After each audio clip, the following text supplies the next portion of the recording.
Good morning, students. Yesterday we had covered till this topic, differences in rural society, and we had been reading about this. The sentence early Tamil literature, the Sangam texts mention different categories of people living in the villages, the large land owners, or the vellas, or the ploughmen, or the usufas, and the slaves, or the adimais. Now, this is very reflective of that, of the fact that the society is any society at any time in history has always been about class differentiation. Okay, you cannot have a society which does not it that's what it appears like, irrespective of whatever fancy talk we keep doing all the time, right from Marxists to the communists or the socialists for that matter, where they would always be making an equitable society where the everything would be equal and the everyone would be equal. So that seems to be impossible literally, because when you talk about a society which starts with in an evolutionary fashion, whereby it starts with 50 people and then 500 and then 5,000, and as it becomes more and more complex, it becomes larger. But even the point is, even when they were a bunch of 50 people, there still was that sense of superiority. Even when they were 500 people, there was a certain sense of superiority. And then even when they become 5,000 or 5 lakhs, of course, there is now we have a whole class structure altogether. So even during the point is, even during the agricultural society, where everyone was tilling the land, where everyone was plowing the fields, we still had a system whereby someone was more important than the other. So today um, uh, yes, Gayapati, students don't ignore these boxes. Of course, once the school opens, I would discuss these main things which are there in the boxes. Gayapati was the owner master or head of the household who exercised control over the women, children, slaves, and the workers who shared a common residence. He was also the owner of the resources, land, animals, and other things that belonged to the household. Gahapati, or sometimes we in North India also call him Grihapati. Yes.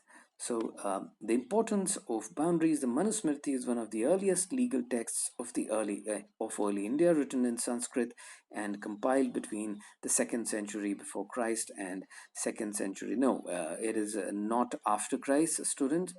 It is unanimously, more or less, if maybe unanimously and then more or less, both appear to be kind of paradoxical. But then 90% of the historians admit that yes, Manusmriti must have been around 300 years before Christ. Okay, and even that used to have, that's what it is, Manu Smriti, that's what they are trying to say, that the responsibilities, the jobs were defined and differentiated and divided. Now land grants, and today we talk about and the new rural elites. From the early century of the Common Era, we find grants of people being made, many of which were recorded in inscriptions. Some of these inscriptions were on stone, but most were on copper plates, which were probably given as a record of the transaction to those who received the land. The records that have been survived are generally about grants to religious institutions or to the Brahmins. Most inscriptions were in Sanskrit.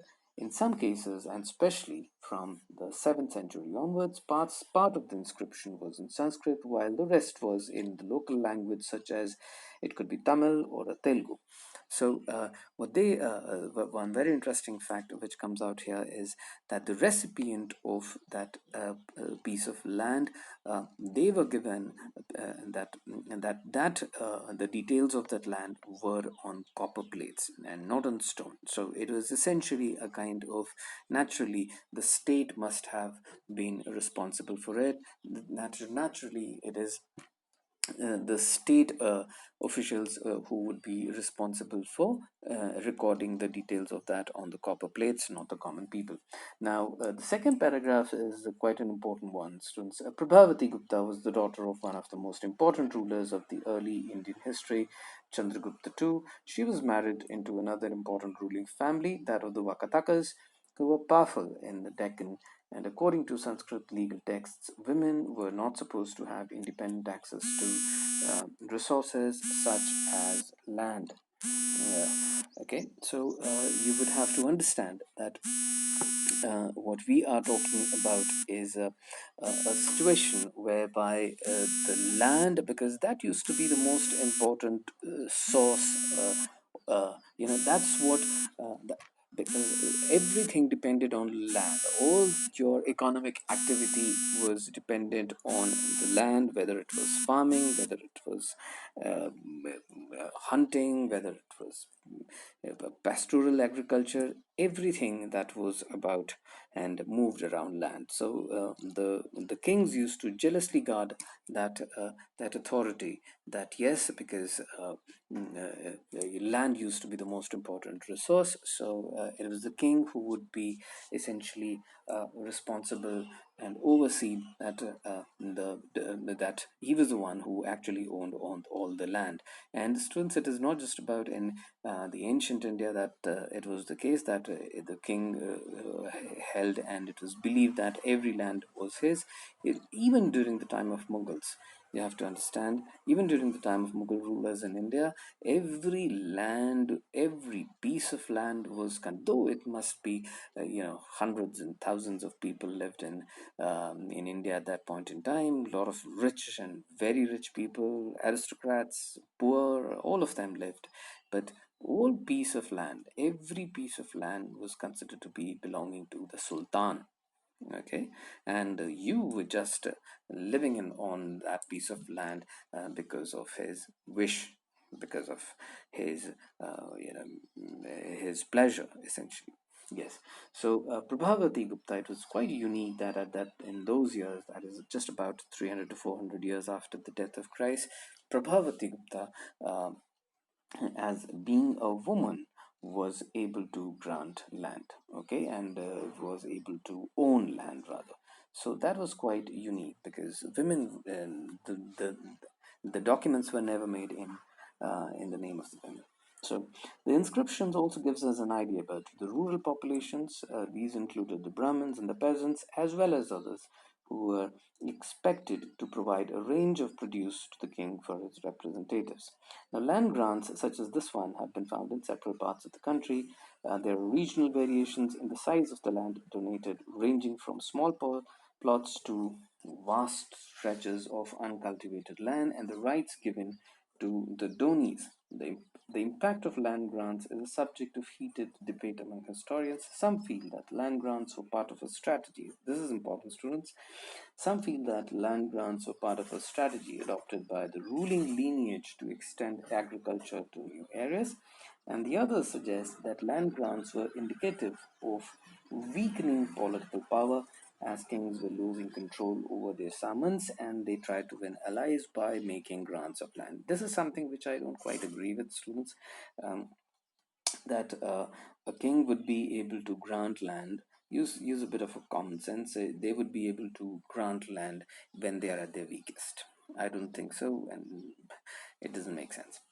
Okay, uh, you would be able to, because that happens to be the most important resource, so naturally you would be able to gift that most important resource only when you are in a position to do that, only when you are powerful enough. A weak ruler would, uh, whom no one literally listens to, he would not be able to grant lands.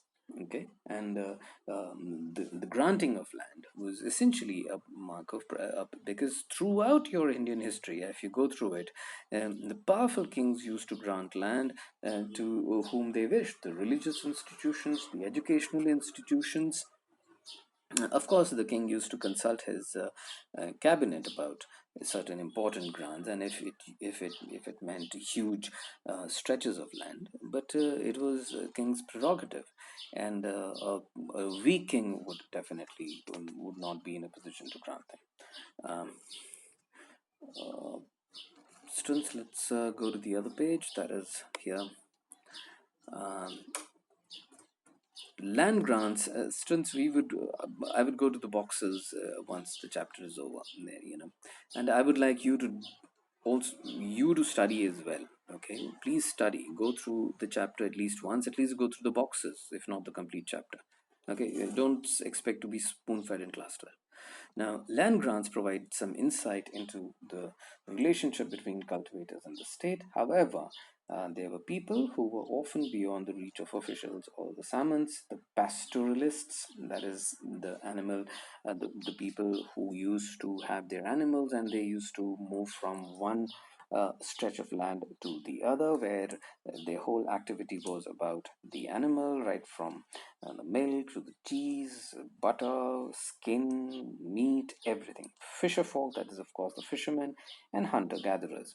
Mobile or semi sedentary artisans and shifting cultivators. Generally, such groups did not keep detailed records of their lives and transactions, though they led a very interesting life.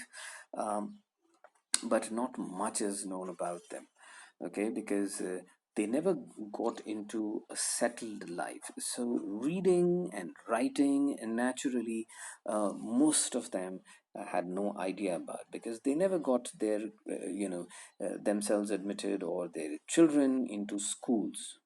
You have to understand that, students, their children were not going to the schools and the universities. So, because they were hunters, gatherers, pastoralists, and they would prefer to move from one place to another. So they were always mobile. So you do not expect them to document each and every facet of their life as they lived it. Okay, towns and trade. Today, students, we shall continue towns and trade tomorrow. Okay, thank you.